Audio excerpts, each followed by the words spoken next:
안녕하세요. 저는 국토연구원에 있는 장요한입니다. 오늘 이렇게 이제 바쁘신 와중에 시간 내주시고 귀한 시간에 또 함께 할 수 있는 기회를 주셔서 대단히 감사드립니다. 오늘 주제는 이제 AI와 머신러닝을 이용한 정책 연구 활용 사례로 말씀해 주셨는데, 이제 원래는 이제 AI와 머신러닝 관련해서 말씀해 주셨는데 제가 어떤 게 도움이 될 수 있을까 그러다가 이제 인천연구원에 계신 분들의 연구를 봤더니 뭐 굉장히 엄청 되게 트렌드한 것도 많이 맞추시고 되게 다양하게 하고 있더라고요. 그래서 제가 알고 있는 거를 어, 아는 것보다 이미 경험했던 거를 제가 했던 것들을 위주로 말씀을 드리는 게 도움이 되신 부분 나중에 찾기 편하시겠다 싶어서 정책 연구 활용 사례로 진행을 했습니다. 먼저 제 소개를 좀 하겠습니다. 믿으시진 않겠지만은 저기 사진에 있는 게 제 얼굴입니다. 그래서 제 얼굴인데요. 예, 같은 얼굴이고요. 가장 최근에 찍었던 사진 중에, 그다음부터 사진 찍었더니 이렇게 안 나와서요. 사진을 찍고 다시 파기하고 그러고 있습니다. 그래서, 이제 저는 이제 유니버시티 미주리 콜롬비아라는 작은 지방 소도시에서 학위를 받았고요. 그 다음에 이제 졸업 후에는 이제 워싱턴 DC에 있는 데이터 사이언티스트로 활동하면서 도시 모델링을 좀 했습니다. 현재는 이제 데이터랩 모니터링 연구센터에서 부연구위원으로 있고요. 2023년, 그러니까 올해 1월까지 팀장을 하다가 잘려가지고요. 지금 이제 일반 부연구위원으로 있습니다. 그 외적으로는 이제 데이터에 대한 관심이 높아지면서 이제 다양한 수요들이 발생하고 이게 국제적으로도 되게 핫한 이슈가 되면서 이제 OECD에서도 연락이 좀 와가지고요. OECD에서 이제 지오스페셜 랩에 이제 데이터 퓨전, 그다음에 데이터 인티그레이션, 모니터링 관련해서 5분과의 책임을 맡고 있습니다. 그 외적으로는 아마 다 여러분들도 다 이제 많이들 경험해 보셨을 자문이랑 뭐 이런 거 하고 있고요. 이제 경제인문사회연구회에서 이제 딥러닝 기본교육, 심화교육 전담 강사로 활동을 하고 있습니다. 네, 그러면은 시작을 해보도록 하겠습니다. 먼저 이 연구가 AI와, 그러니까 저도 항상 그 생각을 했던 것 같아요. AI와 머신러닝이 정책 연구에서 왜 필요하고 왜 꼭 필요할까 생각을 한 번쯤 해보셨을 텐데, 뭐 정확한 답은 다 서로 틀리겠지만, 제가 생각했던 답은 그냥 시민과 국민과 공감대 형성을 위한 증거 자료가 중요한 목적이 아닐까 싶습니다. 그래서 그런 관계에서 그 관계를 통해서 공감대를 형성해내고 그리고 그러니까 저희가 생각했던 그 정책의 방향을 공감대로 이제 유도해가는 게 참 중요한 게 아닌가 싶습니다. 그러면 이제 항상 이제 좀 이제 그런 거에 대한 중요성을 알게 됐다면은 이제 자주 부딪히는 것 중에 이제 AI, 머신러닝이랑 이게 빅데이터 같이 있는데 어떤 거를 해야지 정책에 내가 관련 있는, 내 관심 있는 연구 분야에 쓸 수 있을까? 이런 고민도 많이 되실 것 같아요. 그래서, 빅데이터랑 머신러닝을, 이제 AI를 좀 보다 보면은 AI도 굉장히 종류가 많죠. 그래서 계산 분량이 굉장히 많기만 한 분석이 있을 테고, 그다음에 단순한 설문 충분한 게 있을 테고, 어떤 거는 머신러닝, 딥러닝이 꼭 필요한 게 있을 테고, 어떤 거는 그냥 복잡도만 복잡한 게 있을 테고. 그 데이터의 측면에서 보면은 어떤 거는 마이크로 스케일로 봐야 되고 어떤 건 매크로 스케일로 봐야 되고 어떤 거는 공간 연구로 봐야 되고 어떤 거는 그냥 단순 빅데이터고 뭐 비정형 데이터도 있고 뭐 이러다 보니까는 그 가운데서 이제 그 줄기를 찾아가는 게 굉장히 힘들더라고요. 그래서 뭐 짧은 슬라이드 하나 준비했는데 결국에는 이제 고민하다 보니까는 이제 영화 매트릭스의 한 장면인데요. 그 총을 골라야 되겠는데 마땅한 총을 고르는데 저렇게 종류가 많은 거예요. 그래서 종류가 많고 데이터도 많고 그다음에 AI 모형도 많고 근데 그중에서 내가 뭘 써야 되는지 굉장히 고민되는 그런 순간들이 자주 있습니다. 그래서 이제 뭐 AI 머신러닝 모델이랑 데이터랑 같이 이제 활용을 하다 보면은 이제 어떤 여러 가지 이 아젠다들을 고민들을 하게 되거든요.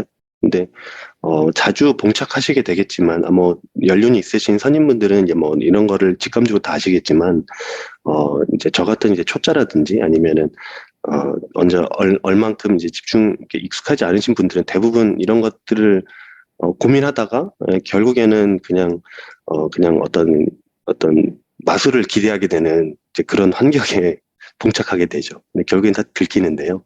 어쨌든, 그러합니다. 그래서 오늘의 뷰 포인트는 이제 여러분들께서 이제 저보다도 식견도 많으시고 경험도 많으신 것 같아서 이제 제가 말씀드릴 수 있는 부분이 뭘까 생각을 해봤더니 이제 AI와 머신러닝 그리고 빅데이터를 조합을 어떻게 써가지고 어떤 식으로 응용을 했는지를 집중적으로 좀 말씀을 드리려고 합니다. 전체 두 파트로 좀 구별을 해봤는데요. 어, 참고로 여기 제가 입사를 하고 나서 이제 굉장히 많은 연구에 예, 빨려 들어가서 이것저것 많이 분석을 했는데, 가장 쉽게는 그냥, 어널리틱스, 그러니까 분석 위주의 분석이랑 거기에 머신러닝과 딥러닝을 썼던 그런 방법이랑, 그 다음에 이제 더 나아가서 이제 프레딕션 예측 부분으로 넘어가서 그 부분을 이제 응용했던 부분 정도로 나눠봤습니다. 이거 말고도 이제 좀 종류가 많긴 했는데요. 이제 시간이 여의치 않고 제가 많이 얘기하면 안 되니까는 시간을 맞춰서 좀 해보도록 하겠습니다. 먼저 첫 번째인데요. 첫 번째 이제 분석 위주의 AI 머신러닝 모델을 좀 설명을 드리도록 하겠습니다. 연도가 최신은 아니네요. 2020년도에 두 개 정도 있었고, 그리고 22년도에 이제 작년이죠. 작년에 하나 있었던 건데요. 이제 하나는 이제 농촌 지역 마이크로 공간 데이터라고 해가지고 그 부분에 대한 설명을 조금 드릴 수 있을 것 같고요. 두 번째는 이제 국가 기본도 도로망도 관련해서 접근성 지표 생산 방안 연구 부분. 그리고 마지막은 전주시 관광 거점, 해가 좀 짧아가지고요. 관광 거점 기본계획 수립 연구 이런 식으로 진행이 되고 있습니다. 이게 세 개가 아웃데이트 된 부분도 있긴 한데요. 그리고 아직까지도 여기저기에서 이제 관심이 좀 있는 부분이어가지고 좀 가져와 봤습니다. 먼저 이제 농촌 지역의 마이크로 공간 데이터 조사 방법론 개발 및 활용 연구는 이제 같이 연구하는 박사님들이랑 같이 했고요. 여기서 전달드리는 부분은 다 제가 한 부분만 설명을 드리고 있습니다. 그래서 아마 내용 전체의 파악이 필요하시면 아마도 제가 담당 박사님을 연결을 시켜드릴 수 있을 것 같고요. 이제 농촌 지역에 대한 이제 데이터를 어떻게 만들어 보자, 마이크로 데이터를 만들어 보자는 취지에서 이제 원내의 작은 과제로 시작을 했습니다. 근데 이제 작은 과제로 시작했지만 생각보다 품이 굉장히 많이 들어갔던 과제인데, 행정 데이터 수집 어려움이라든지 그리고 이제 농촌 지역의 취약성을 진단하고 모니터링 하는데 이제 집중을 해가지고 이제 이런 데이터를 썼습니다. 그래서 제가 했던 부분은 이제 소규모 지역의 기종점 통행 수요 예측을 주로 좀 담당을 했습니다. 그렇게 된 배경은 이제 뭐 같은 데이터라 같은 얘기긴 하겠지만은 뭐 디지털 트랜스포메이션이라든지 이제 디지털 뉴딜에 대한 얘기가 한참 나왔지만은 지방 소도시에 관련해서 디지털 뉴딜로 접근해가는 어떤 정책적인 제도적인 장벽이 너무 많다라는 데서 시작을 했죠. 그래서 뭐 아시겠지만은 서울, 인천, 경기 부분은 이제 지금 인구의 50%가 이미 넘어갔고 지방 소도시는 이제 소멸이라는 얘기가 심심치 않게 나올 정도로 격차가 굉장히 커져갑니다. 그래서 그 가운데서 그렇다면 지방 소도시를 버릴 것도 아니고 우리 함께 이어 나가야 할 그리고 함께 지켜가야 우리 국토 같은 나라이기 때문에 이거를 균형적으로 어떻게 바라봐야 할 것인가라는 생각을 좀 하게 되었죠. 그 왼편에 보이는 사진은 이제 어떤 문화생활과 관련된 정보인데요. 뭐 시도별로 다 여러 가지가 있죠. 뭐 문학, 시각, 예술, 국악, 양약, 연극, 무용 다 있는데 뭐 서울은 이제 다 100%고요. 나머지는 보면 다 차이가 있습니다. 그리고 나름 저 세종에 살고 있는데 시골이긴 한데요. 나름 다 있다고 생각했는데 0이 좀 많더라고요. 아마 소수점에서 절사가 돼서 아마 0으로 표현된 것 같은데 있습니다. 네, 있습니다. 있는 도시입니다. 어쨌든 인천도 충분히 있고요. 네, 그래서 이런 사진도 있습니다. 그 다음에 이제 최근에 이제 2007년도에 17년도에 이제 어떤 국회의원 사무실에서 조사한 경우인데 아마 뉴스가 한참 나왔었죠. 같은 LTE인데 지방이랑 수도권이랑 LTE 품질이 틀리다. 어떤 격차가 발생한다.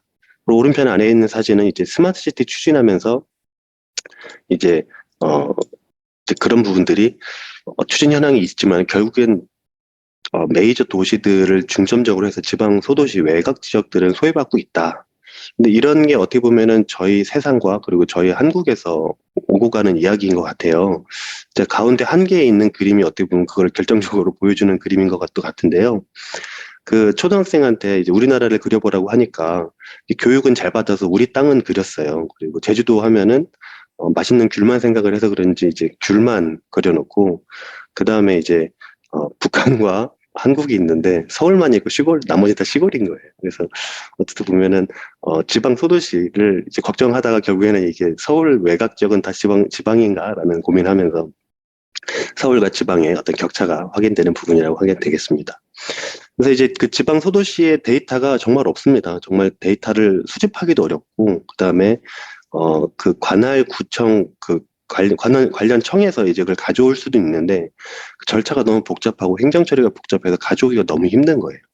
그래서 이제 여러 가지 마이크로 데이터를 이제 저희가 이 과제를 하면서 수행을 해봤는데 대부분 다 현장 조사를 나갔던 게 많고 이제 교통 부분은 좀 다른 접근 방법을 좀 시도를 해봤습니다.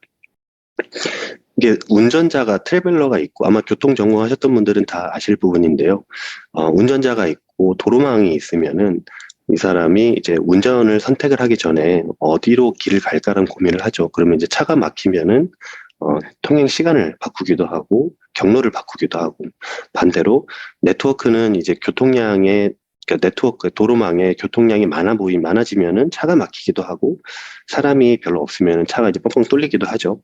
그러면서 사고도 나고 다양한 이제 교통 패턴이 이제 발생하게 됩니다.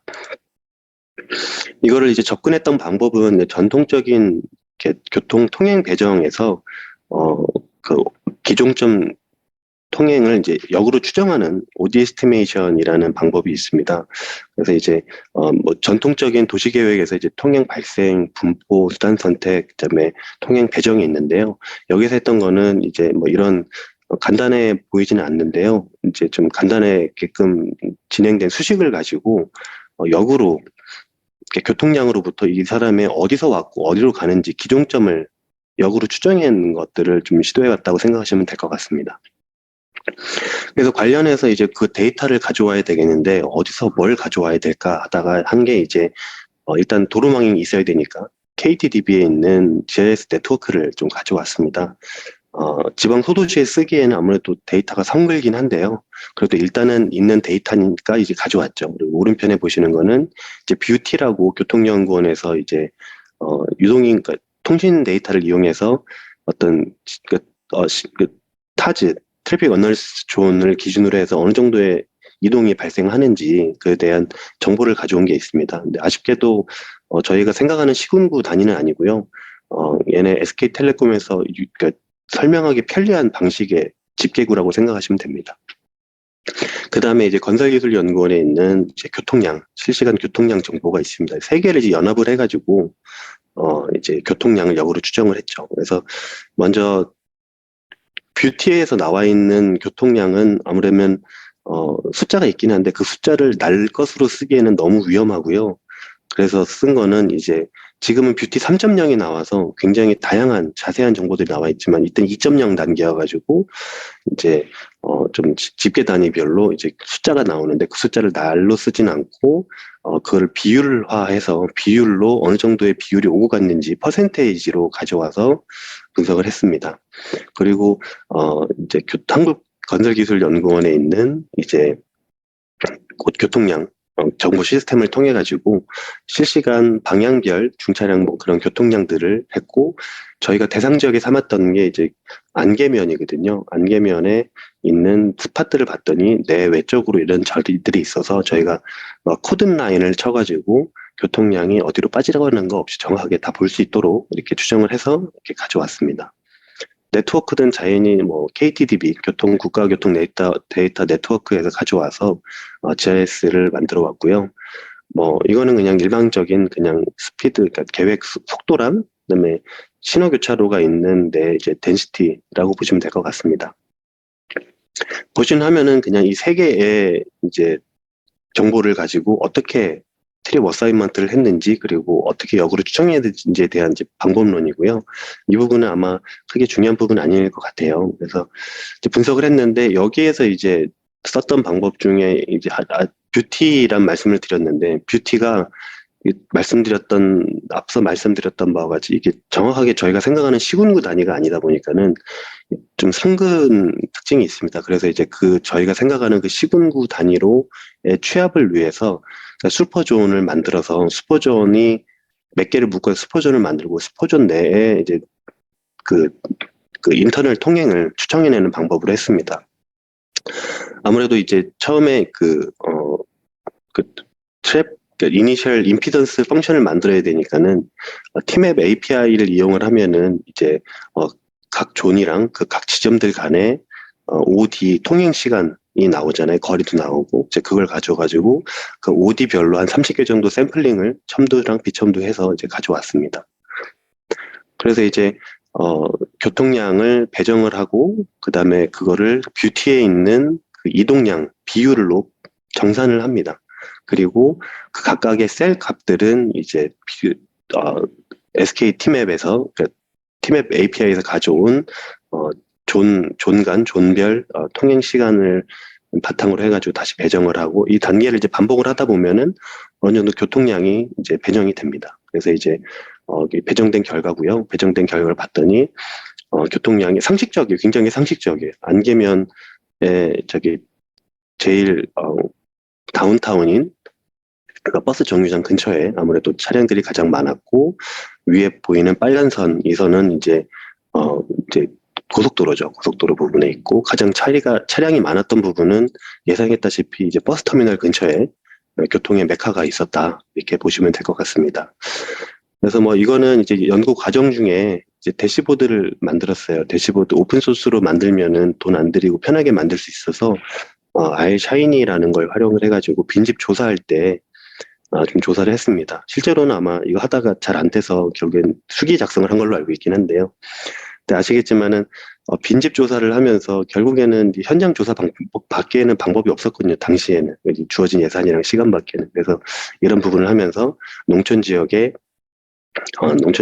마이크로 공간 데이터를 어떤 식으로 조사하면 되겠다라는 방향성을 제시를 한 바가 있습니다.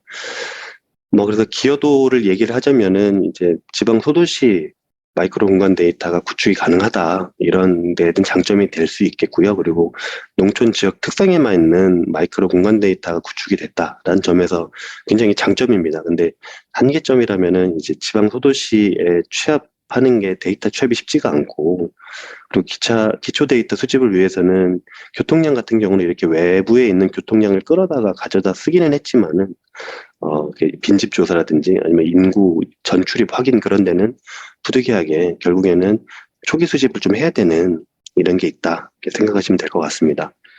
그리고 또 하나는 이제 제가 수행했던 부분이 이제 수학적 모델로 접근하다 보니까는 용량 대비 그러니까 10대가 갈 수 있는 도로인데 한두 대밖에 안 다니는 도로도 있거든요. 이제 그런 소도시의 방법론이 너무 조금 성글진 않았나 이제 그런 한계가 조금 보였던 것 같고요. 마지막으로 이제 지방 소도시다 보니까 농로, 소로, 도로 등급에 따라서 이제 중차량이 다르게 다니는데 이제 교통량이 많이는 있지만 지역에 따라서는 이제 경운기만 주로 다니는 도로가 있고 그다음에 트럭이 주로 다니는 도로가 있기 때문에 그런 거에 대한 정산 단계가 조금 미흡했던 게 있지 않았을까 싶었습니다. 그 과정 중에 궁금하신 게 있으면 바로바로 물어보셔도 됩니다. 네. 그리고 다음 두 번째로 빨리 넘어가도록 하겠습니다. 네. 두 번째 넘어가면은 두 번째는 이제 국가 기본도 도로망도 기반 국토조사 접근성 지표 생산 방안 연구입니다. 이 부분은 이제 국토조사의 접근성 부분이 있어요. 그래서 국토지리정보원에서 발주받아서 수행한 내용이고요.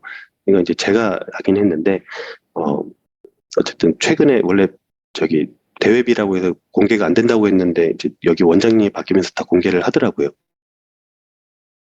그래서 어쨌든 홈페이지 있길래 좀 봤습니다. 네.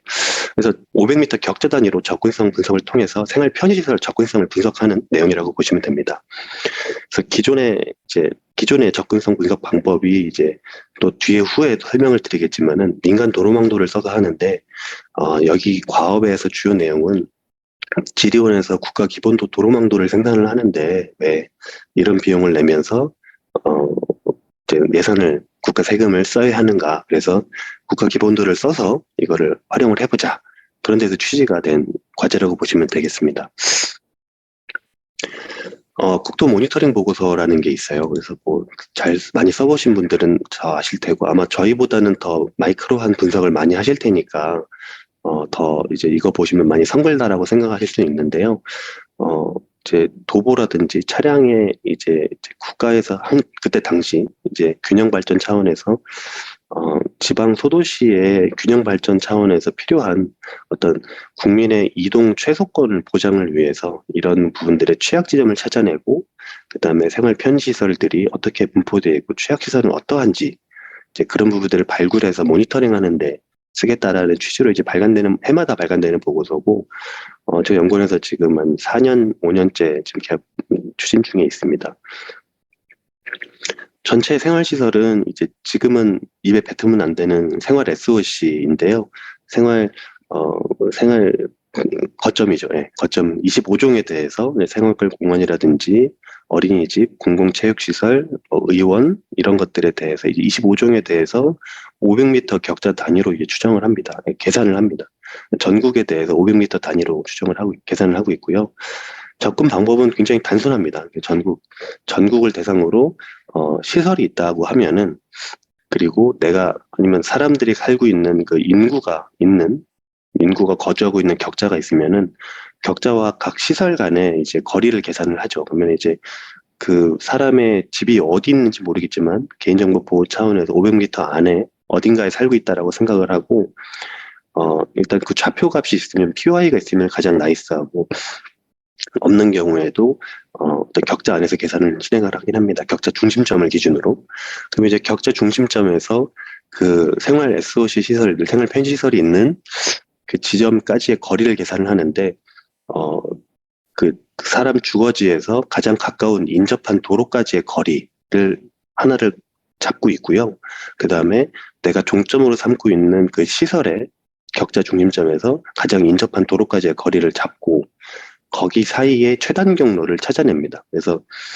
그래서 이제 나와 있는 그 지도에서 보이시는 게 격자 접근성이라고 해가지고, 0.5km 이내, 그러니까 교통량은 고려하지 않고 실제 이제 어떤 최상위 상태의 접근성만 구성을 하는 거죠. 그래서 이제 기존에 이제 어떤 방식으로 진행을 하고 있었냐면은, 지금 티맵 데이터 API를 쓰고 있어요. API를 쓰고 있는데, 이게 굉장히 정확하고, 그리고 우리나라의 고질적인 문제인 그 접경 지역이라든지 아니면은 국정원이 위치해 있는 그런 보안 시설들에 대한 정보도 다 나오는 장점이 있는 반면에, 단점은 이제 라이선스 비용이 일단 지불이 되고, 그리고 팀앱 API로 가져오기는 단점은 이제 정확 최신성이라는 장점이 오히려 단점으로 작용을 합니다. 그래서 도로망이 바뀌었는데 뭐가 어디서 바뀌었는지, 아니면 이게 계산 시간이 바뀌어 나왔는데 이게 알고리즘의 차이인지 아니면은 도로망도의 업데이트 차이인지 그걸 알기가 어려운 거예요. 그래서 이제 결론적으로 이걸 지표로 생산해내는 사람 입장에서는 굉장히 부담스러운 거죠. 근데 작년 지표가 이랬는데 올해 지표는 왜 이래라고 했을 때 이 굉장히 이제 껄끄러운 이제 사실이 마주하게 됩니다. 그런 면에서 이제 국가기본도 도로망도는 이제 무료로 이용 가능하고 알고리즘도 마음대로 응용할 수 있죠. 그다음에 도로망 원도도 GIS를 조금만 하실 줄 아시면은 이제 GIS 소프트웨어를 써가지고 바꿀 수도 있는 거죠. 그래서 보정도 가능하고. 예, 그래서 그 두 개를 비교해가지고 과업 자체는 그 격자 단위로 비교를 해가지고 두 개 차이가 얼마나 되고 어떻게 하면 연착륙을 할 수 있을지를 이제 발굴해내는 사업이라고 보시면 됩니다.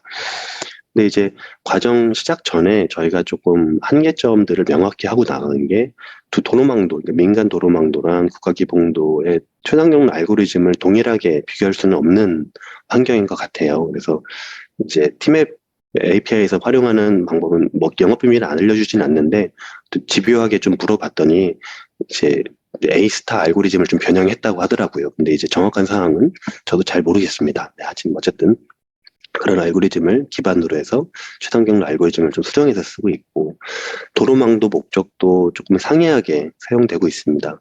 실제로 이제 우리가 흔히 생각하는 표준 국가 노드 링크 체계에서는 이제 또 고속도로가 램프가 빠져나가는 데 갔으면 하나의 링크로 표현이 된다고 생각을 하면은, 팀앱은 이제 지금 제 도로공사 과제도 같이 수행을 해보고 있는데, 팀앱 데이터도 봤더니 정말 굉장히 잘잘하게 쪼개져 있더라고요. 아무래도 이게 사용자가 있는 정보 제공 목적에서 좀 그런 것 같긴 한데요. 어쨌든 도로망도의 특성과 구성과 그게 너무 상이하게 틀리다. 이런 건 이제 전제로 깔고 이제 시작을 해보도록 하겠습니다. 도로망도 구축 배경은 이제 민간 도로망도는 이제 아무래도 수익 구조랑 연결이 돼 있고 국가기본도 도로망도는 정보의 투명성과 공공성에 있다고 보시면 될 것 같아요. 도로망도 갱신 주기는 이제 SKT에서 받은 자문은 아닌데요. 그 카카오티의 개발자 계신 분들의 모니터링, 그러니까 인터뷰를 좀 해보니까 이제 일일 갱신을 하시나 봐요. 그래서 일별로 갱신을 해가지고 분석을 하시고 수시로 사용자에 의해서 이제 문제가 있다라고 얘기하는 거는 수시 반영하는, 그러니까 쉽게 말해서 모니터링 주기가 일일 갱신에 가깝다. SKT맵은 제가 전달받기로는 월 1회 정도 수정을 한다 이렇게 들었고요. 아쉽게도 국가기본도 도로망도는 국가사업이기도 하고 처음에 기획된 게 이제 지적, 이렇게 누군가를 꼬집어서 지적이 아니고요. 지적 측량 기준을 해가지고 연 1회 정도 하는 업데이트하는 특징이라고 보시면 됩니다. 도로망도 구축 범위는 이제 국가기본도에서 처음 가져왔나 봐요. 국가기본도에서 가져와서 점차 세분화해가지고 민간 도로망들을 세분화했고, 그다음에 국가기본망도는 항공사진을 이용해서 도화하고 그 단계로 이제 하고 있습니다. 그리고 이제 검증 방법은 이제 둘 다 비슷하긴 한데요. 이제 아무래도 항공사진이라는 차이점이 있다 보니까는 다양한 도로들이 다 이제 집계가 되는 특징이 있습니다. 그래서 이 방법에서 저희가 지금 제시했던 방법 중에 하나는 국가기본도 도로망도는 사이클이 1년 단위다 보니까는 모니터링 체계가 좀 부족하고 민간 도로망도는 실시간으로 휴대폰으로 접속해서 확인하기 때문에 전수 모니터링이 가능한 특징이 있지 않나 이런 얘기를 좀 했었고요. 어쨌든 분석은 이제 팀의 민간 도로망도는 이미 작년에 분석해놓은 격자별로 접근성 값이 있습니다. 그래서 팀앱 API를 통해서 가져온 접근성 값이 있고요. 국가기본도 도로망도는 이제 포스트 GIS랑 그다음에 QGIS, 그다음에 포스트 GIS SQL을 세 개를 섞어가지고 이제 포스트 GIS에 있는 다익스트라 오래된 알고 다 뭐 한 번쯤 만져보신 분들은 다 아실 법한 다익스트라 알고리즘을 써서 라이브러리를 써서 이제 접근성 분석을 했죠. 그래서 시범 분석으로는 이제 경상남도 지역으로 해서 이렇게 좀 분석을 했는데 500m 단위로. 그래서 지금 보시는 게 이제 그 접근성 비교 화면이라고 보시면 됩니다. 왼편에 있는 게 이제 민간 도로망도의 접근성 분석 결과고, 오른편에 보이시는 게 국가기본도 도로망도의 접근성 분석 결과라고 보시면 됩니다. 이게 보시면 전체적인 그림은 거의 다 비슷합니다. 다행히 비슷한데, 이게 군데군데 보시면 이렇게 구멍이 빈 데가 나와 있어요. 이거는 어떻게 보면은 알고리즘 자체의 문제일 수도 있고, 그 다음에 도로망도의 문제일 수도 있죠. 하지만 이제 이거를 지표로 생산해야 되는 사람 입장에서는 이 격자별로 뭐 수십만 개의 격자들이 있겠죠. 격자별로 이 차이를 알아야 되겠는데 일일이 그 수십만 개의 격자를 내가 일일이 하나씩 보기 시작하면 이거는 기간 안에 끝낼 수 없는 사업인 거죠. 그래서 하나는 이거는 그냥 스캐터 플롯인데 X축은 이제 격자별 접근성을 의미를 한다고 보시면 될 것 같고요. 그러니까 다 격자별로 스캐터 플롯이 된 건데 X축은 민간 도로망도의 접근성 분석 결과고 Y축은 국가기본도의 접근성 분석 결과입니다.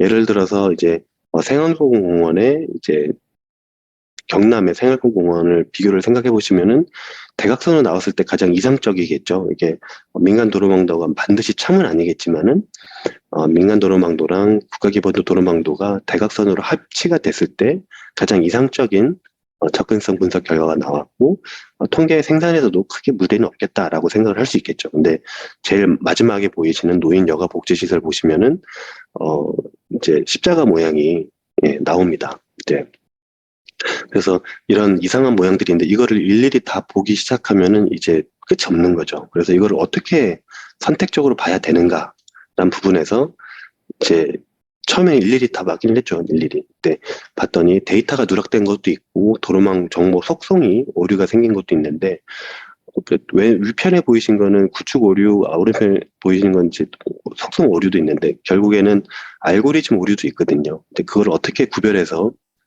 지리원에 이제 지리정보과에다가 얘기를 해서 도로망도 여기가 문제가 있으니 이쪽을 보강하셔야 됩니다라고 얘기를 해줘야 될지 아니면 알고리즘 분석 차원에서 어디를 해야 될지를 갈피를 잡기 어렵기 때문에 이때 이제 제시를 한 게 이제 DB 스캔이라고 있습니다. DB 그 덴시티 베이스로 이제 클러스터링을 하는 알고리즘이거든요. 앞에 플로우 차트는 그냥 간단한 얘기고요.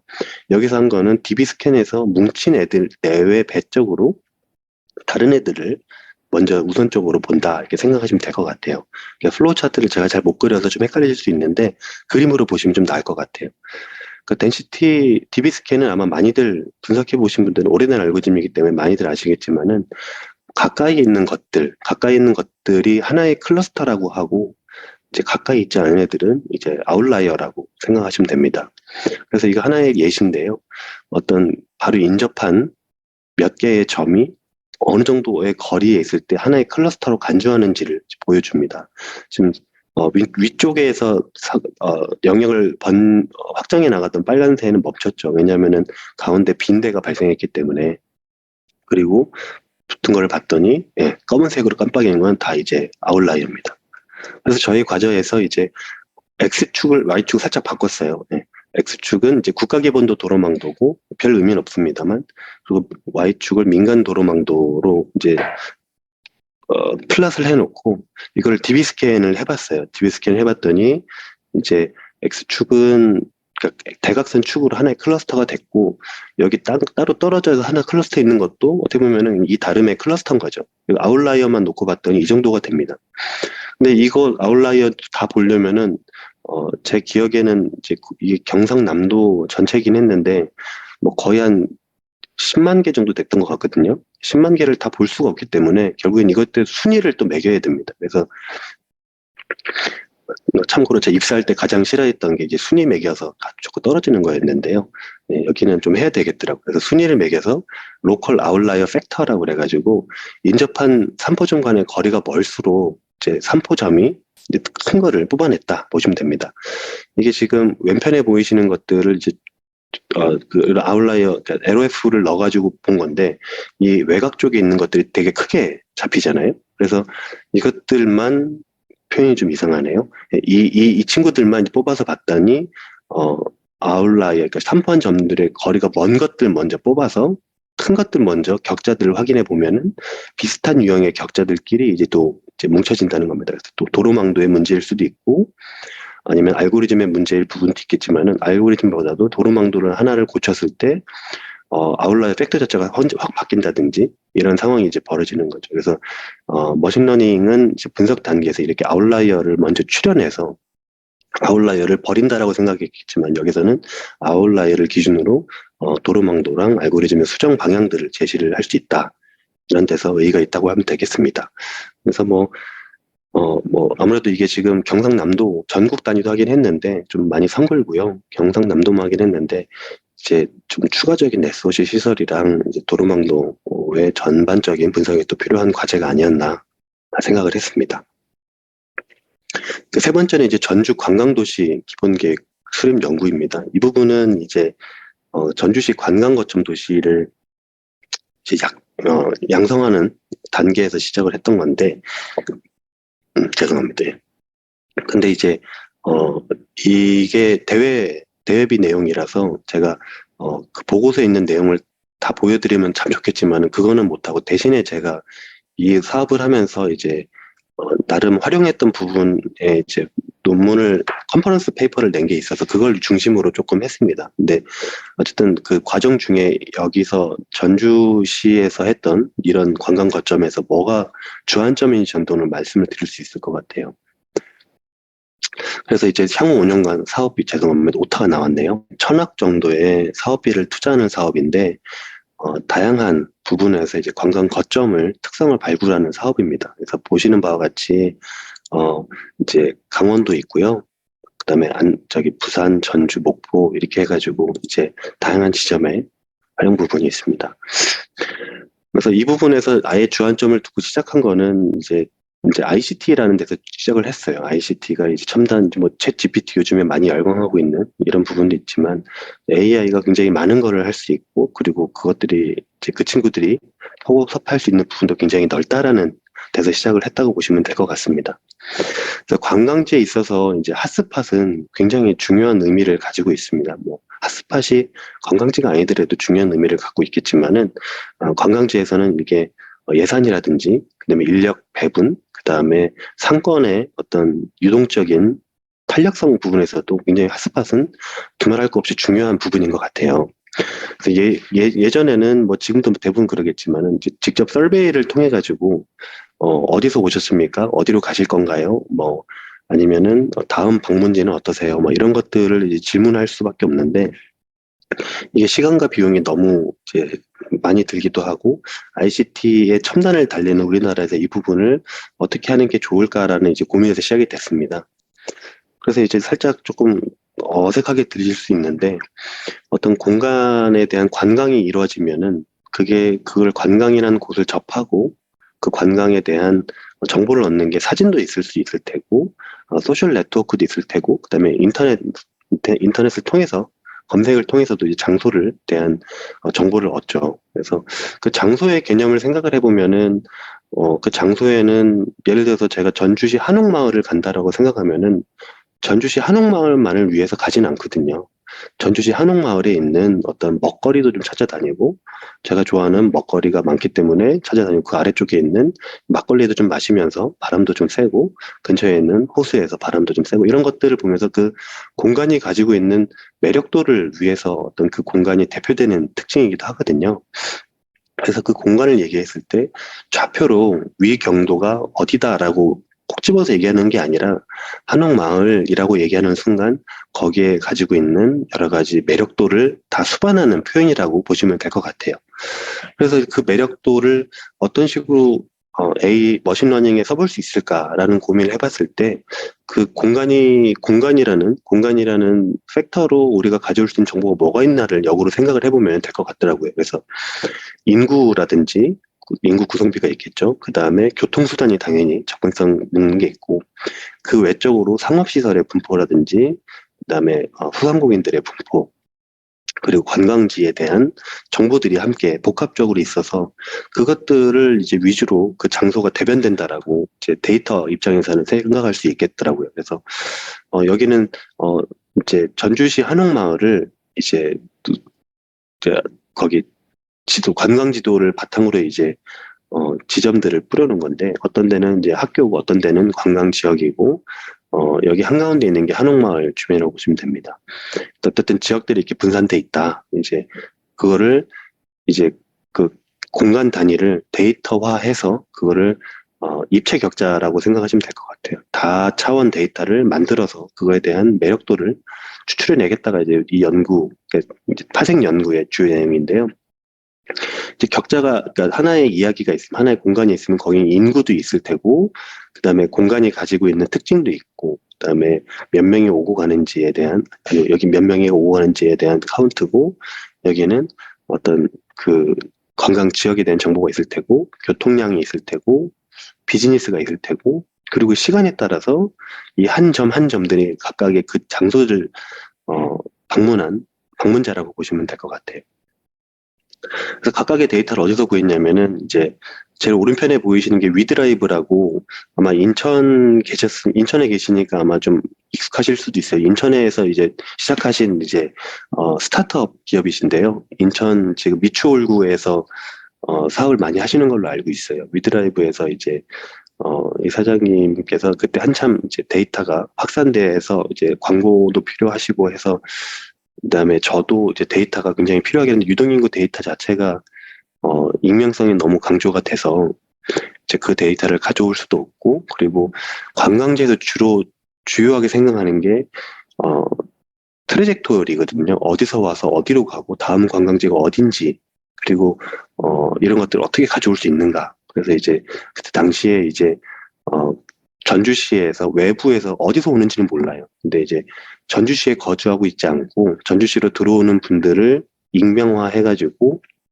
그 사람들을 시간대별로 그냥 그 몇 시에 들어와서 이렇게 갔다는 게 아니고요. 그 뭐 오전 첨도 시간대면 오전 첨도 시간대, 뭐 아니면은 뭐 낮 시간대, 저녁 시간대 이렇게 시간 텀을 두고 누군지 전혀 못 알아보게 예, 걱정 안 하셔도 됩니다. 예. 그 전혀 못 알아보게 전주시를 갔다 오신 분들의 트래젝토리를 이제 가져온 거죠. 그래서 이제 그것도 가져왔고, 국토정보 플랫폼에 있는 이제 인구 정보, 격자별 인구 정보들을 가져왔고, 그리고 KTDB에 있는 접근성 정보, GIS 네트워크를 가져왔습니다. 그리고 마지막에 이제 오른편에 있는 디비디아라고 있는데요. 디비디아라고 이제 전국 사업자 주소록이라고 보시면 됩니다. 이제 지방 인허가 데이터에서도 사업자 정보들이 굉장히 자세하게 나와 있는데 이 데이터에서 제공하는 거는 이제 좀 더 많은 종류의 그 업종의 데이터를 제공하고 있다라는 장점이 크게 있습니다. 뭐 살짝 여담이긴 한데요. 저희 연구원에서 제가 이제 월별로 작은 그 월간지를 하나 빅데이터로 국도 읽기라는 게 있는데 4월 달 거를 지금 지난주에 제출했거든요. 거기에서 보면은 학원가의 연도별 변화를 조금 보여준 게 있는데 그 지방 인허가 데이터에는 학원 정보는 또 없더라고요. 근데 이제 디비리아에는 있다라는 얘기를 하려고 했는데 지방 거기 학원 정보, 사업소 정보에 또 있어가지고 결국에 이제 그 데이터를 썼던 경험이 있습니다. 어쨌든 이 각각의 데이터들을 모두 이제 100m 격자 단위로 이제 다 이제 어그리게이트 했어요. 그래서 100m 격자 안에 격자 아이디가 있으면 그 뒤로 쭉 따라붙는 게 인구 정보가 있을 수 있고, 교통에 대한 접근성 정보, 그다음에 POI 업종별로 POI 정보, 그다음에 자기 실제 그 방문한 사람들의 정보와 그리고 1차, 2차 방문지 정보가 있습니다. 활용한 알고리즘으로는 이제 많이들 아실 거예요. 랜덤 포레스트를 썼고요. 그 다음에 유맵이라고 그래가지고 그 PCA에서 PCA가 한국말로 제가 잘 기억이 안 나는데 프린시플 컴포넌트 얼러스입니다. 네, 죄송합니다. PCA에서 한 차례 발전된 TSN이라는 알고리즘이 있습니다. TSN이라는 알고리즘에서 조금 더 앞선 알고리즘이 유맵이라는 알고리즘이 있습니다. 이게 데이터 차원 축소 알고리즘이기도 하면서 클러스터도 같이 효율적으로 해주거든요. 그래서 여기서 이제 이런 것들을 했던 이유 중에 하나는 PCA가 이제 데이터의 특성을 추출해내고 그다음에 방향성을 뽑아내는 데 굉장히 유용한데 그 데이터 컬럼 수가 늘어나서 이제 이게 비선형이라는 데이터가 형태가 비선형에 가까워지면은 PCA가 이렇게 적절하지는 않거든요. 그래서 그 비선형 데이터에도 응용해 볼 수 있는 알고리즘이 TSN이라는 알고리즘과 유맵이라는 알고리즘이 있어서 이제 그 부분을 차용을 했고 마지막으로 이제 클러스터링을 해야 되기 때문에 K-민즈라는 알고리즘을 사용했습니다. 설명을 조금 드리면은 뭐 렌더포레스트는 다 이제 대부분 머신러닝을 한 번쯤 만져보시고 보고서에도 요즘 많이 나오니까 많이들 아실 거예요. 뭐 다 아시겠지만은 그냥 짧게만 좀 설명을 드리면은 데이터가 있고 인풋 변수가 있습니다. 이게 독립 변수가 있고요. 그래서 처음에 샘플링을 하죠. 중복을 허용하는 샘플링을 해가지고 각각의 이제 여기를 이제 미국의 그 영어권 문화에서 발견을 해가지고 이거를 이제 가방이라고 생각하시면 됩니다. 백에다가 담는다라고 생각하시면 될 것 같고요. 중복 샘플링을 통해 가지고 일정량의 비율을 여기 샘플링을 합니다. 그래서 이게 이제 뭐 아시겠지만은 클래시피케이션 트리에서 그러니까 클래시피케이션 네. 단순 회귀에서 이제 출발한 거기 때문에 이게 기본적으로 그냥 컬럼 하나에 한 값을 놓고 이 상관관계를 이게 A가 B보다 크냐 작냐를 계속 단순 비교를 해서 가지를 쭉 나가서 이제 가지를 빌딩을 합니다. 그래서 어떤 나무는 이제 A에서 시작을 해서 BC에서 이제 독립변수 아웃풋이 이렇게 2가 나왔다. 그래서 여기서는 A가 8보다 크냐 작냐? 크다 작다? 뭐 이게 56보다 크냐 작냐? 크네. 그리고 7보다 크냐 작냐? 작다. 그랬더니 7이 나온다. 이런 그냥 단순 바이너리한 이제 상관관계로 이제 트리를 빌딩을 하고 트리 빌딩 한 거를 이제 한 개만 하는 게 아니라 이제 여러 개를 하죠. 그러면서 이제 이게 포레스트가 됐다고 해서 숲처럼 많다라고 해서 포레스트란 말이 나왔는데 그 나온 상태에서 이제 값들의 여기 인디펜던트 값이 이제 그 임계점들이 확인이 됐잖아요. 그 값들에 대해서 이렇게 오차를 살짝 건드립니다. 건드려가지고 오차를 살짝 넣었을 때 이게 어느 정도 민감하게 작용을 하는지 이제 그것들을 가지고 변수의 중요도를 뽑아냅니다. 그리고 마지막에 여기 가방에 담기지 않은 것들을 이제 아웃 오브 백잉이라고 그래가지고 가방에 담기지 않은 이 세 번째 컬럼은 세 번째 로우는 들어가진 않았죠. 이게 아웃 오브 백이라서 가방에 담기지 않는 애들로 마지막으로 이제 튜닝을 한다라고 보시면 될 것 같습니다.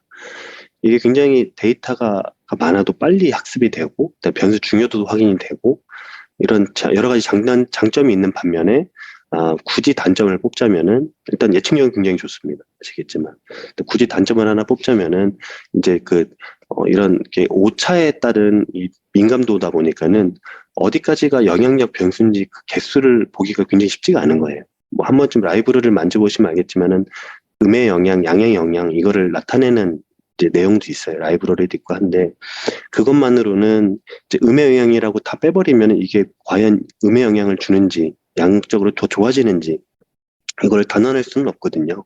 그래서 그 정확한 개수를 파악하기가 굉장히 어려운 굳이 단점을 뽑자면 그게 있습니다. 그래서 이제 그 UMAP이라는 거를 설명드리기 전에 뭐 UMAP이랑 같은 맥락이니까요. TSN을 설명을 드릴 수 있을 것 같아요. 그래서 TSN은 차원 축소 알고리즘인데요. 그 다차원에 있는 데이터들의 샘플링을 일단 합니다. 샘플링을 해서 그 중심점을 하나 뽑아놓고 거기에서 인접한 원 사이에 걸리는 점들을 이제 거리를 확률 분포를 이제 똑같이 이제 저차원에다가 복제를 하는 상태라고 보시면 됩니다. 그래서 TSN에서 나오는 T가 이제 스튜던트 T 디스트리뷰션을 보면 될 것 같아요. 그래서 스튜던트 T 디스트리뷰션이 꼬리가 길잖아요. 그래서 이제 기존에 있는 그냥 가우지안 펑션에서 디스트리뷰션에서 꼬리가 긴 스튜던트 T 디스트리뷰션 넘어가면서 좀 더 이제 확률적으로 조금 더 많은 하지만은 부담 없는 샘플링을 하면서 차원 축소에 효율적인 면을 생각을 했다 생각하시면 됩니다.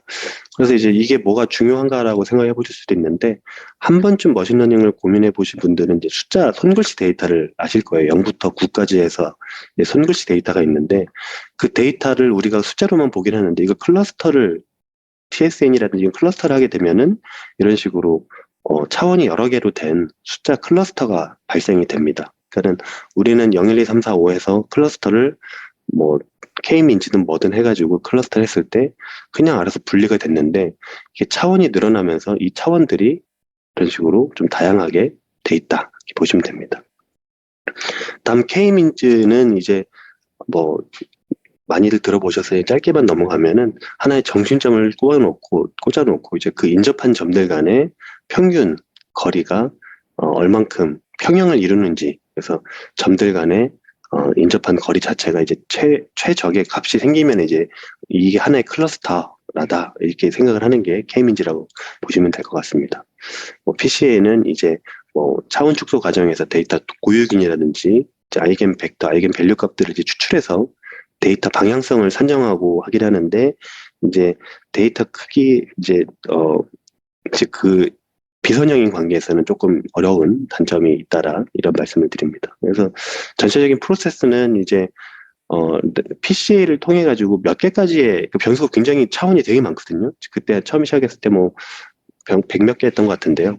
그 차원에 모았던 그 격자 단위로 모았던 그 데이터들을 몇 개까지의 변수들이 유효한지를 확인하기 위해서 PCA를 활용을 했고요.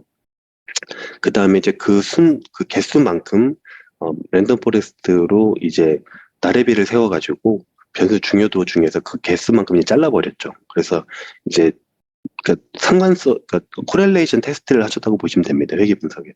그 다음에 이제 데이터 차원 축소를 통해가지고, 그 잘라놔도 변수 개수가 많아서 차원 축소를 통해가지고 차원을 2차원으로 줄였고요.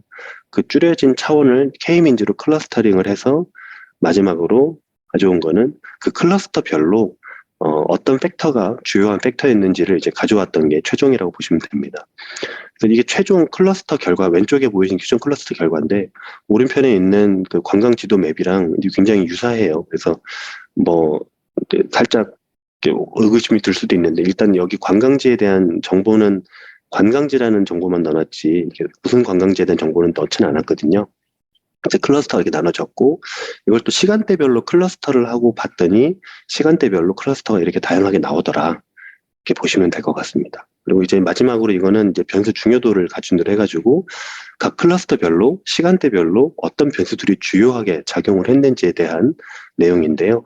뭐 접근성이 가장 중요했고 아침 시간에는 그리고 이제 어떤 오전 시간에는 관광지 정보가 굉장히 중요했지만은 10시부터 12시 사이에는 이제 소셜 서비스 하는데 그리고 12시부터 2시 사이에는 이제 판매점 그리고 상품 판매점이 굉장히 주요한 영향을 했더라. 이런 것들을 찾아냈던 내용이라고 보시면 될 것 같습니다. 그리고 이제 뭐 어쨌든 여기 분석에서 제가 주로 했던 역할은 이제 이 데이터랑 SK텔레콤 데이터를 이용해 가지고 이제 1차 방문, 2차 방문, 3차 방문을 같이 엮어 가지고 어떤 식으로 방문 패턴이 됐는지 그 클러스터가 어떻게 이거랑 틀린지를 살짝 봤었고요. 그다음에 이제 SK텔레콤의 데이터를 이용해서 국가별로 어느 지점들이 핫스팟인지를 이제 조금 50m 격자 단위로 분석을 해서 이제 제출을 해서 지금 굉장히 한바탕 전주를 잘 하고 있습니다. 그래서 뭐 아쉬운 점이 많이 있지만은 그 중에는 이제 실제 설문조사를 한 게 없으니까 이 당시에는 설문조사 데이터로 한번 검증 작업이 필요한데 그 부분이 좀 누락됐던 점이 좀 아쉽다라고 설명을 드릴 수 있을 것 같습니다. 어, 많이 지루하시죠? 예, 이제 다음 이제 스텝 2로 넘어가도록 하겠습니다. 예, 스텝 2는 이제 조금 그 어널리틱스에서 넘어가서 이제 프리딕션 쪽으로 넘어갑니다. 예, 다행인 거는 앞선 그 새 연구에서 머신러닝에 대한 이제 대부분 얘기를 해가지고 여기서 새로 나오는 연구 머신러닝 모델은 거의 없습니다. 그래서 일단 가볍게 보시면 될 것 같아요. 먼저 이거는 이제 작년에 했던 질병청에서 이제 얘기가 나와서 이제 분석을 했는데 저희 연구원 과제로 했고요. 연구원의 손재선 박사님이라는 분과 함께 같이 작업을 했습니다. 그래서 감염병 확산 초기에 이제 그 감염 경로 파악이 이제 수리 모델로 되게 많이 했는데 그거를 예측을 하고 싶은데 이제 수리 모델의 단점이 장기 모델에 대한 이제 어려움이 있는 거예요. 그래서 이제 방역 정책 전개를 고민해야 되는 지금은 이제 마스크 해제됐고 이게 다 필요 없는 상황이 되긴 했지만 고맙게도 근데 이제 정부 입장에서는 사회적 거리 단계를 어떻게 나눠야 이게 될까? 사회적 거리 단계를 어떻게 조절을 해야지 어디서 갑자기 확산이 덜 생기고 이게 잘 매니징이 될지 최적의 사회적 거리 단계 시나리오랑 그런 정책은 어떠한지 이런 것들을 이제 보면서 분석을 했습니다. 제가 했던 부분은 이제 공간 분석이랑 요인 분석, 예측 등이고요. 그 교통대학교에 이제 이경주 교수님이라고 계시는데 그분께서 이제 몬테카를로 시뮬레이션을 통해 가지고 지역별 확산을 조금 보여주셨습니다. 이게 전체 이제 시뮬레이션 연구의 틀이라고 보시면 될 것 같아요. 그래서 이제 시뮬레이션 모형을 적용해서 감염 경로를 파악을 하고 시뮬레이션을 한다라는 게 이제 연구의 틀이라고 보시면 될 것 같고요. 정책 시뮬레이션 방법론은 이제 역학조사 데이터베이스에서 이제 사회적 거리두기 단계를 출연해서 그걸 엮어서 시군구별 배분이라든지 경로별 배분을 하는 게 이제 큰 틀이다 내용으로 보시면 됩니다. 뭐 이제 사회적 거리두기 단계가 이제 거의 이제 막바지에 이르는 것 같아요. 근데 이제 그 저희가 생각하는 사회적 거리두기 단계, 그러니까 미디어에서 얘기했던 사회적 거리두기 단계는 어떻게 보면은 전체적인 사회적인 거리두기 단계고 이제 옥스퍼드 대학교에서 얘기하고 있는 사회적 거리두기 단계가 이게 조금 세분돼서 이거를 좀 트래킹을 하고 있어요. 그래서 OXCGR인가, 예, CXT인가요? 저도 잘 죄송하면 기억이 잘 안 나는데요. 옥스퍼드 대학교에서 이제 그 발표하고 있는 그 항목별 엄격성이라고 얘기하는 사회적 거리두기 단계 발표가 있습니다. 뭐 사회적 거리 단계가 이제 마스크 착용 의무화부터 해서 모임 행사 제한, 스포츠 관람 제한, 교통시설에 대한 제한, 등교, 종교활동, 직장근무, 다중이용 시설 이런 것들에 대한 게 있었죠. 그래서 이제 이게 뭐 정부 정책 8개 정도의 정부 정책이 있고 이제 그거 이제 시군구 단위로 정책들이 하반기부터는 이제 시작되기 시작했죠. 여기 빨간 선일수록 이제 사회적 거리 단계가 높았다라고 보시면 될 것 같은데요. 1월 27일부터 21년 4월 6일까지의 단계를 보시면은 전국이 이제 사회적 거리 단계가 거의 셧다운에 가까운 락다운에 가까운 사회적 거리 단계가 펼쳐지면서 한 차례 이렇게 빨개졌다가 그러다가 이제 2차 확산이 일어나기 전까지 굉장히 좀 행복한 시간을 보냈죠. 그래서 이제 보냈다가 이제 사회적 2차 확산이 생기면서 이제 정부 지자체에서 그러니까 중앙정부에서도 지자체별로 너네 알아서 좀 조절을 해라 이런 식으로 자율성을 주면서 지자체별로 조금 다르게 나타나는 사회적 거리 단계가 있습니다. 그래서 X축은 날짜고요. Y축은 시군구인데 대충 짐작은 하시겠지만 이게 빨간색 잔뜩 모여 있는 데가 이제 수도권이라고 보시면 될 것 같아요. 그래서 이런 식으로 사회적 거리 단계가 있었고 이거를 데이터화를 해서 이렇게 했다. 그래서 제가 했던 부분은 예측 모형 예측 단계에서 예측 시점을 기준으로 해서 1주 후, 2주 후, 3주 후, 4주 후에 이제 확진자를 예측을 하는 건데 아시겠지만은 한 2주 후, 3주 후에 확진자가 예측이 돼야 정책을 펼치기 때문에 2, 3주 앞에 확진자 숫자들을 예측을 하는 거라고 보시면 될 것 같습니다. 그래서 이제 시간과 공간을 중심으로 데이터 융합을 했고 정제를 해서 이렇게 분석을 했죠. 그래서 뭐 데이터는 이제 뭐 이렇게 다양하게 있고 있는 데이터를 그냥 쓴 게 아니라 좀 머신이 알아먹기 쉽게 살짝 좀 변형을 해가지고 좀 그 풍성하게 만든 다음에 모형을 썼습니다. 여기도 비슷하게 주성분 분석을 통해 가지고 고유군을 파악을 하고 랜덤 포레스트로 주요 영향 요인들을 추려왔습니다. 그래서 잘 기억은 안 나지만 200개 정도의 데이터 변수가 있었던 것 같아요. 근데 그거를 다 쓰진 않고 변수의 산별적인 구성을 통해 가지고 모형을 구성을 했고 그다음에 그냥 쓴 게 아니라 하이퍼 파라미터들이 있거든요. 모형마다. 그래서 그 하이퍼 파라미터들을 조절을 해가면서 이제 최적의 모델을 찾아왔다. 그래서 최적의 랜덤 포레스트 모델을 구현을 했다라고 보시면 됩니다.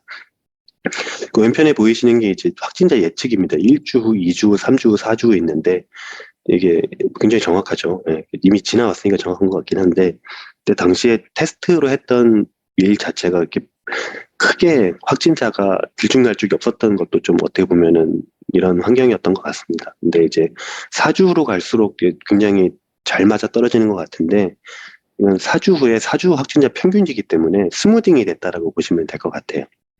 그리고 랜덤 포레스트의 가장 큰 장점이죠. 장점 중에 하나인 그 모형 민감도 상대적 영향도가 있습니다. 그래서 그 모형 1, 2, 3, 4가 있는데 모형 1, 2, 1주 후, 2주 후, 3주 후, 4주 후 예측 모델이라고 보시면 될 것 같아요.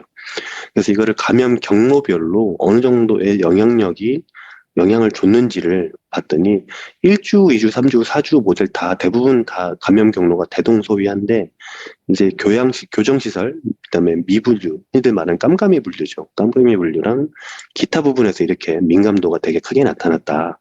이렇게 얘기를 분석을 됐습니다. 그래서 1차 확산, 2차 확산, 3차 확산 시기가 있는데 거기에서 사회적 거리두기 단계에 따른 민감도는 또 어떻게 바뀌었는지를 봤더니 1차 확산 때는 사회적 거리두기 단계가 뭐 이렇게 달랐고 2차 확산 때는 이렇게 달랐고 3차 확산 때는 이렇게 달랐고 뭐 엄격성 변화도 이렇게 달랐다라는 거를 이제 알게 됐죠. 그렇게 되면 이제 정부에서 실제로 써먹을 수 있게 이제 시뮬레이션을 하는 게 하나 있는데 종교 단체의 이제 사회적 거리두기 단계를 높이게 되면은 이제 어느 정도를 높이게 되면 어느 정도 민감도가 되고 실제 어느 곳에서 이런 사회적 거리두기 단계의 증감에 따라서 확진자가 더 증감이 되는지에 대한 시뮬레이션을 했던 게 오른쪽에 보이는 이제 몬테카를로 시뮬레이션을 통해 가지고 확산자 모델을 좀 했던 게 보시면 될 것 같습니다. 이렇게 보시면 살짝 의아한 게 있을 텐데 사회적 그 거리두기 단계를 낮췄는데 오히려 이제 실제 예측했을 때 확산이 더 확 되는 게 있거든요. 이거에 대한 이유 자체는 저희가 이제 시군구별로 확진 정보를 가지고 했기 때문에 모델에서 학습한 게 지금까지 학습했던 내용이 사회적 거리 단계를 낮췄다가 확산이 된 다음에 높였던 그런 모델 아키텍처여가지고 이렇게 엄격성을 높였을 때 오히려 확진이 더 확 되고 엄격성을 낮췄을 때 확 됐죠. 높인 상황에서 오히려 확진자 숫자가 조절되는 이런 인과관계가 성립된 상황이라고 보시면 됩니다. 그래서 한 번쯤 보셨을지 모르겠는데요. 제가 인터랙티브 리포트라고 연구원에서 이제 이런 것들을 좀 하고 있어요. 그래서 제가 지금 잠깐 멈추고, 네, 아이고, 그 화면을 제가 공유를 좀 해보도록 하겠습니다. 그래서 여기 보이시겠지만은, 네, 인터랙티브 연구원 홈페이지에도 있는데요. 저희 국토연구원 치면 나옵니다. 연구원에 지금 보시면은 이 아래, 네, 이쪽에 인터랙티브 리포트라고 있거든요. 인터랙티브 리포트가 있는데,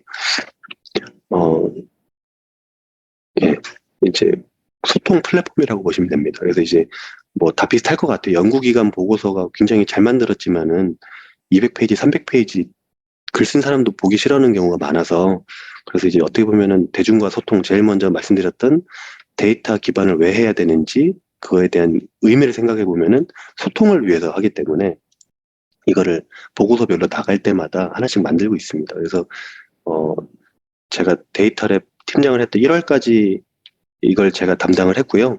어, 지금 이제 아쉽게도 이 사이클이 지금 6월까지 돼 있어서 6월까지는 제가 담당을 해야 됩니다. 그래서 어쨌든 담당을 해서 이제 어쨌든 왼편에 보이시는 게 확진자 숫자고요. 오른편에 보이시는 게 사회적 거리두기 단계입니다. 그래서 확진자 숫자랑 사회적 거리두기 단계에 따라 색깔이 좀 바뀌고요.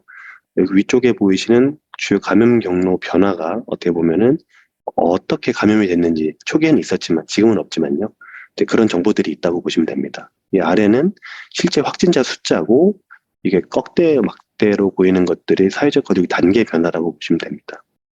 그래서 이거를 플레이를 하시면은 이렇게 화면을 좀 줄여볼까요? 네. 한 화면에 보이시나요? 네. 그래서 보면은 시간이 흘러가면서 이제 사회적 거리두기 단계가 원래 이제 어느 정도 조심을 했다가 이제 신천지가 한번 터졌죠. 초반에. 여기 터졌죠. 네, 터지고 전국이 새빨갛게 물들었습니다. 그래서 여기는 다 신천지 관련해서 이제 감염 경로가 됐죠. 그러다가 이제 주변이 조금 조용했다가 그 다음에 이제 평온기를 맞이해서 우리가 종식이 됐다라고 생각을 하다가 이제 2차 확산기가 접어들었죠. 2차 확산기가 접어들면서 이제 해외 유입도 되고 가족, 종교 뭐 이쪽 기억나세요? 8.15 광복절 그 목사님께서 열심히 열일하셔가지고 한국에 일조를 하셨잖아요. 그래서 이제 그거 있으면서 전국이 코로나 확산된 거, 그다음에 지역별로 사회적 거리두기 단계가 바뀐 거, 그러다가 3차 확산이 되면서는 이제 확진자 접촉 미분류가 굉장히 많아지는 거예요. 서울, 경기, 수도권, 그다음에 주요 도시들을 중점으로 이제 확산이 됐고, 그다음에 사회적 거리두기 단계도 지역별로 조금 다르게 나타났다. 그래서 뭐 그거 말고도 많이 있습니다. 많이 있으니까요. 나중에 오가시면서 지하철이나 아니면 버스에서 이제 졸리실 때 한 번씩 보시면은 좀 나름 이렇게 심심하지 않게 만들었거든요. 그래서 보시면은 좋을 것 같습니다. 다시 또 슬라이드로 넘어가겠습니다. 넘어가면은 네. 네. 그래서 이것도 이제 이슈 공론화를 위해서 이제 이런 것들도 이제 구축을 했다 생각이 좀 왔고요. 이거는 이제 인공지능 기법을 이용한 소지역 단위 장래 인구 예측 방법론 개발 기초 연구입니다. 그래서 저랑 이보경 박사님이라고 또 있습니다. 그래서 같이 진행을 했고요. 이제 지금 이때까지만 해도 이거 작성할 때까지만 해도 이제 발간 중이었는데 어제 발간돼서 보고서 받았어요. 그래서 이제 이렇게 백지 화면이 아니고 이제 되게 알록달록한 저희 나름엔 예쁜 보고서인데 곧 이제 지금 온라인에 올라왔을 걸로 기억을 하는데 어쨌든 이제 인구 감소 시대가 이제 모두 다 이제 공감하고 있는 이슈인데 이제 여기 구체적인 대응을 위해서 이제 과학적인 접근 방법이 필요하지 않냐. 그리고 기존에 이제 시군구 단위, 지역구 단위의 집계는 어떻게 보면은 지역의 특성이라든지 그에 부합하는 정책을 펼쳐나가는데 조금 어렵지 않을까. 그래서 이제 1km 격자 단위로 AI 모델을 좀 개발해 봤습니다. 그래서 격자 단위가 왜 필요한가를 생각을 해보면은 이제 여기 보시는 강원도 이 부분, 양양 부분은 이제 국토부에서, 행안부에서 고시한 이제 인구 감소 지역 중에 하나인데, 인구 감소, 그러니까 지역만으로 보면은 인구 감소 지역이 맞는데요. 이 격자 단위로 봤더니, 이렇게 이쪽 지분은, 교통성의, 그러니까 접근성과 이동성의 향상과 그리고 신규 아파트 공급과 관련해서 인구가 확확 증가하는 데도 있거든요. 그러면 격자로 보게 되면은 생각보다 이런 일자리라든지 관련 제반 정책들을 풀어나가기가 더 용이한 건 아닌가. 기존에 이런 지역구 단위로 무슨 사업을 하는 것보다 격자 단위로 보면은 그에 맞는 맞춤형이 되지 않을까라는 데서 이런 연구가 시작됐다고 보시면 될 것 같아요. 30대를 쓴 건 이제 아무튼 출산율이랑도 관련이 있기 때문에 이런 부분을 썼던 것 같고요. 그리고 격자를 이제 이걸 AI 모형에서 이제 어떻게 적용할 수 있는가를 생각을 해봤을 때 기존의 통계청은 이제 프로젝션이죠. 에스티메이션이 아니라 프로젝션의 차이인데 프로젝션은 있는 그대로에서 이게 지금 코호트 요인법이라고 그래가지고 지금에 있는 사회적 구조라든지 아니면 출생률, 사망률을 적당히 똑같이 가져간다라는 가정하에 이제 장래 인구 추계가 프로젝션이 되는 건데, 이거를 이제 에스티메이션을 끌고 오려면은 다양하게 고려할 게 생기더라 이겁니다. 그래서 그냥 가져오는 게 아니고 어떻게 해볼까? 격자기 때문에 격자 하나를 예측하기 위해서 이제 인접 어디서 오고 가는 격자 간의 이동이라든지, 그리고 그 격자에 영향을 주는 인접 격자라든지 주변 격자라든지 이것들을 모두 다 고려를 해야 될 필요가 있다. 그래서 이제 다양한 데이터를 이제 취합을 해봤는데 프리딕션 모델의, 그러니까 에스티메이션 모델의 가장 아킬레스건이 독립 변수가 장래에도 있는 정보가 있어야지만 그게 힘을 발휘하는 한계가 있죠. 그래서 그 아킬레스건을 어떻게 메꿔볼까를 하다가 굉장히 다양한 데이터가 있는데, 이제 그 데이터를 장래에도 써먹으려면은 어떻게 보면은 프로젝션의 기둥이, 주축이, 허리 척추가 많을수록 좋겠지만 쉽지가 않다는 거가 있습니다. 그래서 이제 쭉 데이터를 취합해 봤더니, 이제 되는 거 안 되는 거 취합해 봤더니 통계청에서 이제 2000년도부터 2020년도까지의 이제 격자 단위 정보가 있고, 그리고 통계청에서 제공하는 2050년도까지의 인구 추계 정보가 있습니다. 그래서 그 인구 추계 정보가 정확하게 있는 거고, 그리고 그 회색으로 어둡게 칠해진 거는 과거 데이터가 이미 있는 거예요. 근데 여기도 이미 미래 데이터가 있다라고 가정을 하는 거고, 그 다음에 이것만 인구만으로 이거를 추계를 하기에는 너무 위험 부담성이 크기 때문에 격자 단위 외생 변수를 하나 넣었던 게 건축물 수, 주택 수, 주거용 연면적, 경사도 이런 걸 썼는데, 그냥 여기에 하나의 여러 가지 가정이 있겠지만은 주택이 하루아침에 무너지지 않는다. 그리고 주거용 면적이 하루아침에 바뀌지 않는다. 뭐 10년, 20년 후를 보면 바뀌겠죠. 택지 개발이라든지. 근데 경사도도 쉽게 바뀌지 않는다라는 이제 어떤 하나의 가정을 가지고 이제 정확하게 그러니까 모델상으로는 두 개를 병합해서 쓰긴 했는데요. 이제 바뀌는 거 그대로 가는 것들을 병합해 쓰긴 했는데 결국에는 이제 거의 불변에 가깝다라는 가정에 가깝다고 보시면 됩니다. 그래서 격자 단위 인구가 있고 격자 단위 외생 변수, 쉽게 말씀드리면은 이제 건축물 수, 주택 수, 주거용 연면적 이런 것들이 장래에도 변하지 않는다라는 가정하에 이런 식으로 추계를 했다라고 보시면 됩니다. 그래서 말씀드렸다시피 격자를 다루잖아요. 격자를 1km 단위이기 때문에 인접 격자들의 정보를 다 가지고 왔습니다. 그래서 그림에 보이시는 노란색 격자를 이제 대상 격자라고 생각하시면 되고요. 주변에 있는 격자들이 이웃 격자라고 생각하시면 됩니다. 그래서 이 장래년도에 T 플러스 1의 데이터를, 그러니까 현재 시점 T의 학습을 하기 위해서는 과거 연도의 이 대상 격자랑 이 인접 격자를 모두 다 가지고 와서 이걸로 한 다음 텀의 시간을 예측을 했다. 그리고 이제 섬 접경 지역이라든지 외곽 지역들의 해안 그런 부분들은 이제 격자가 잘리잖아요. 격자가 잘리는 거는 다 이제 또 인접한 걸로 다 메꿔가지고 격자 모양을 만들었습니다.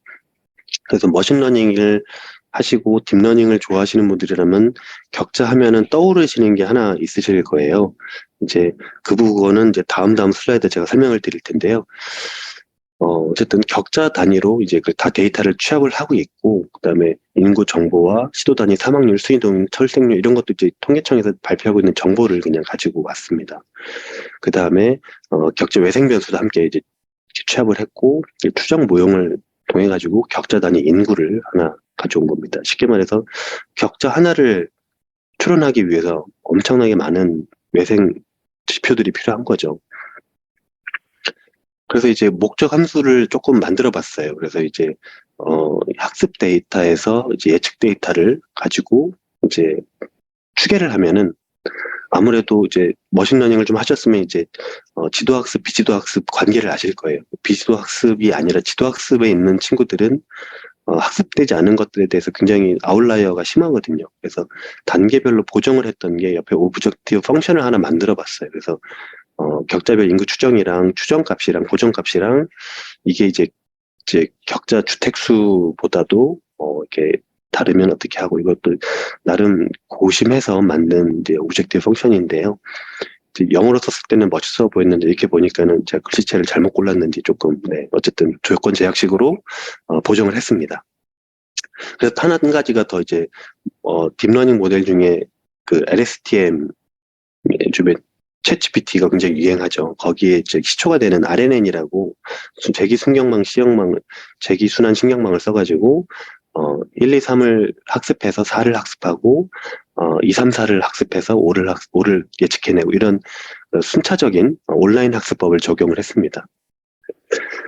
그래서 이제 이거를 GPI라고 이제 그리드 베이드 파퓰레이션 뭐 AI 모형에서 GPI라고 이제 명명을 했고요. 1단계에서는 주로 했던 역할이 시도 단위 데이터랑 격자 단위 인구, 격자 단위 외생 변수 간에 각 격자의 관계를 추론해서 학습하는 게 이 첫 번째 단계 1에서 했던 역할이고요. 두 번째 역할에서는 외생 변수를 예측을 했습니다. 아무래도 여기서 아웃라이어가 좀 발생한 여력이 좀 있기는 한데요. 어쨌든 외생 변수를 2050년까지 격자 단위로 예측을 했습니다. 3단계에서는 1단계에서 학습한 시도 단위 데이터, 격자 단위 인구와 외생 변수 간의 관계를 여기다가 대입을 하면은 바로 격자 단위 인구가 떨어지죠. 그래서 그래서 이렇게 세 개로 풀어서 이제 했습니다. 그래서 모델 1은 이렇게 그냥 굉장히 이제 단순하게 이제 가공하고 이제 관계를 만들어서 학습을 해서 추론했던 랜덤 포레스트 모델을 썼던 것 같고 썼고요. 그 모델 2는 최신에 또 많이 들어보셨을 거예요. CNN 컨볼루셔널 뉴럴 네트워크랑 LSTM, 롱텀, 숏텀 메모리 해가지고 장단기 메모리 기억해가지고 이제 어쨌든 CNN이랑 LSTM을 두 개를 결합을 했습니다. 결합을 했는데 CNN을 한 번이라 들어보신 분들은 왜 CNN을 썼는지 대강 감이 오실 것 같거든요. 격자라는 매트릭스라는 개념을 도입을 하게 되면은 CNN만큼 또 그거를 매트릭스 격자를 잘 이해하는 AI 알고리즘도 많이 없습니다. 그래서 CNN을 뭐 더 많이 훌륭한 알고리즘도 많이 있겠죠. 그래서 하지만 여기서는 이제 CNN을 가지고 격자 단위의 학습을 풍성하게 한 뒤에 그거를 LSTM 모델에 들어가기 쉽도록 좀 변환을 해서 격자 단위로 다 환산을 했습니다. CNN에 대한 예시를 살짝 들으면 컨볼루셔널 뉴럴 네트워크 합성곱 신경망이라고 해가지고 입력값이 있고 컨볼루셔널 뉴럴 네트워크를 통해 가지고 특성을 뽑아내고 그거에 대해서 차원 축소를 통해 가지고 주요 특성 것들만 뽑아내고 이 반복 과정을 통해서 일반적인 인공신경망 모형에 맞게 넣었다. 생각해 보시면 될 것 같습니다.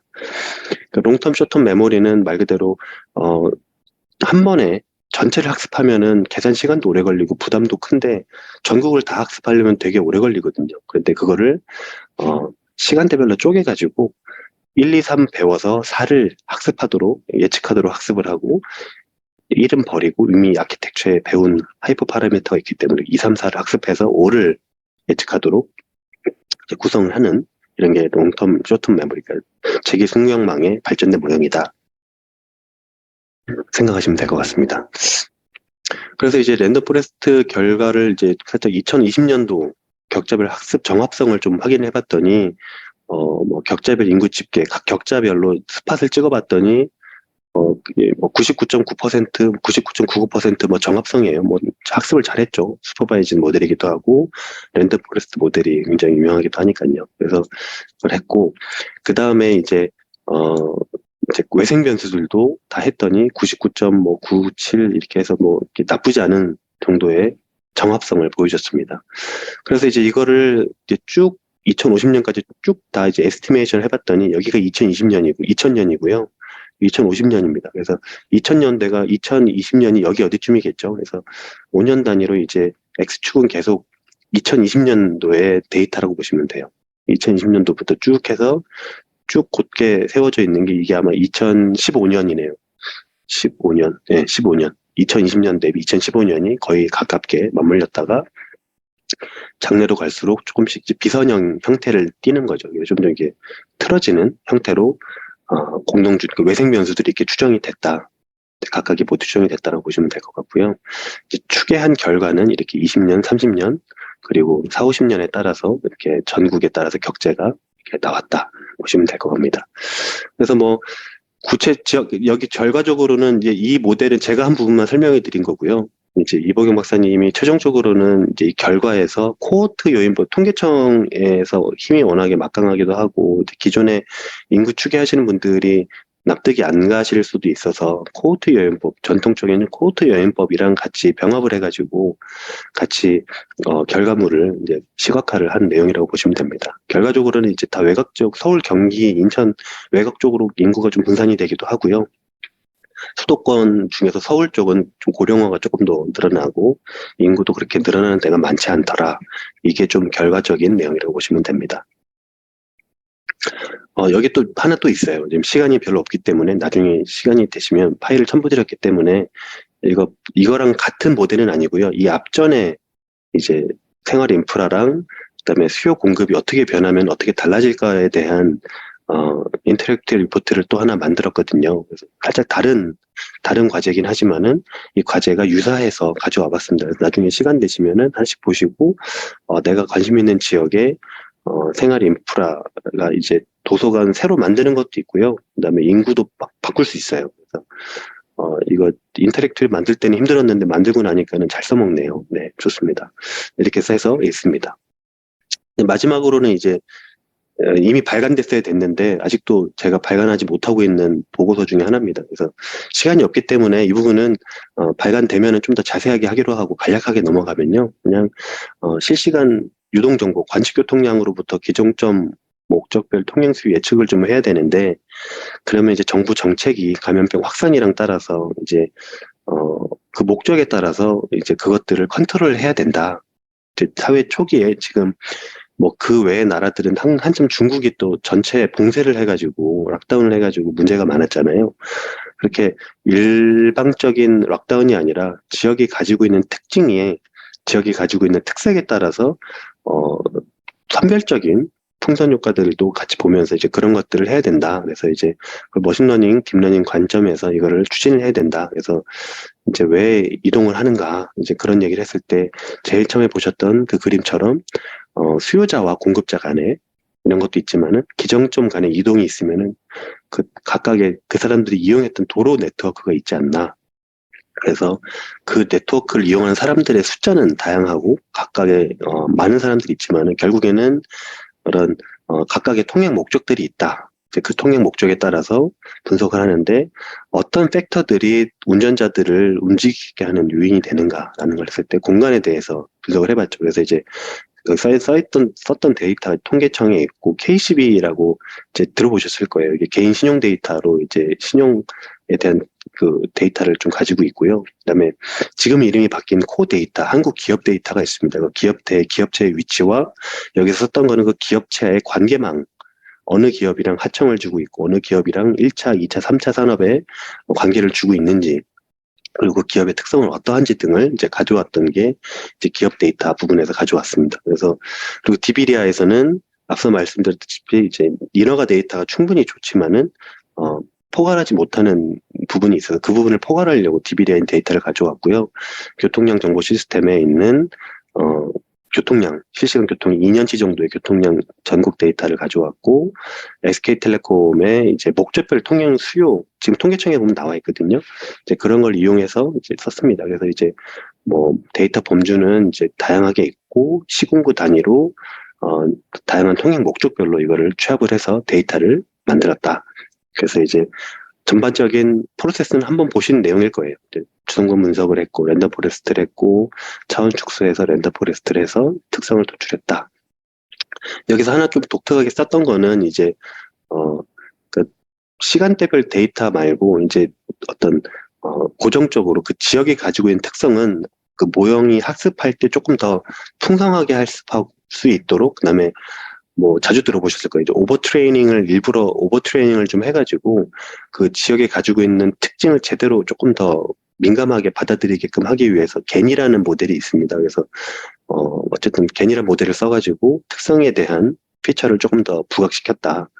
그래서 이제 통행 배정을 통행 배정을 해가지고 통행 배정된 데이터를 교통량 관측 지점 데이터랑 이제 그거를 교통량 비율을 이제 맞춰가지고 우리가 교통량 관측이 되지 않은 도로망에 대해서도 이 교통량 정보를 추출해내고 그거를 가지고 교통량 데이터로 썼다. 그래서 이제 이 보시는 게 이제 예시인데요.